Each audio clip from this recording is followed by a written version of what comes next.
សួស្តីបងប្អូនទាំងអស់គ្នាកុំអាធុញណាអត់តន់អស់វីដេអូទេនៅសៃកនថ្ងៃមុនឥឡូវងាកមកទិញបាញ់ត្រាងអ៊ីវៀតណាមនៅមុខអាផាតមិនកាហ្វេមួយ30000ដងដាក់អាណៃណាទៅកូន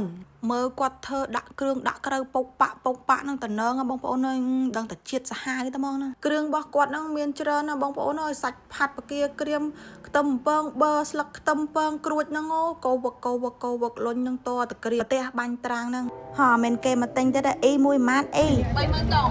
hai à hai à hai hai 30000ដងនៅមកផាត់មិនកាហ្វេគាត់ដាក់លក់ដាក់ចាបងប្អូនខ្ញុំដើរទៅតបងចេះឆ្ងល់ស្អីគេហូមនៅដីហ្នឹងមកគេចាក់ប៉ោងដល់ពេលទៅវែកមើលម៉ែអើយគេរុំទិញបាញ់ត្រាងគាត់គាត់លក់តែឯងទេគាត់អត់មានតូបមានអីទេគាត់ដាក់សង្ហែកដើរលក់ទេបងប្អូនតែគាត់ចាប់ទីតាំងហ្នឹងអូលក់ដាច់សង្ហាវ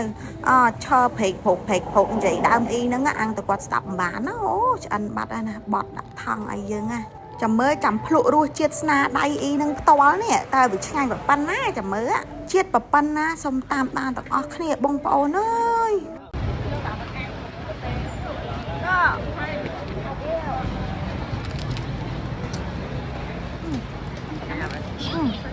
អូឆ្ងាញ់របស់គាត់មែនប្រទះខាងក្រៅហ្នឹងស្រួយខាងក្នុងឈ្ងុយបឺទឹកម្ទេសហឹរតិចហ្នឹងអូជាតិបើបងប្អូនបានមកលេងសៃកនណាសាក់មកញ៉ាំទាំងអស់គ្នាមើលថារសជាតិអ៊ីវៀតណាមហ្នឹងយ៉ាងម៉េចដែរអរគុណបងប្អូនទាំងអស់គ្នា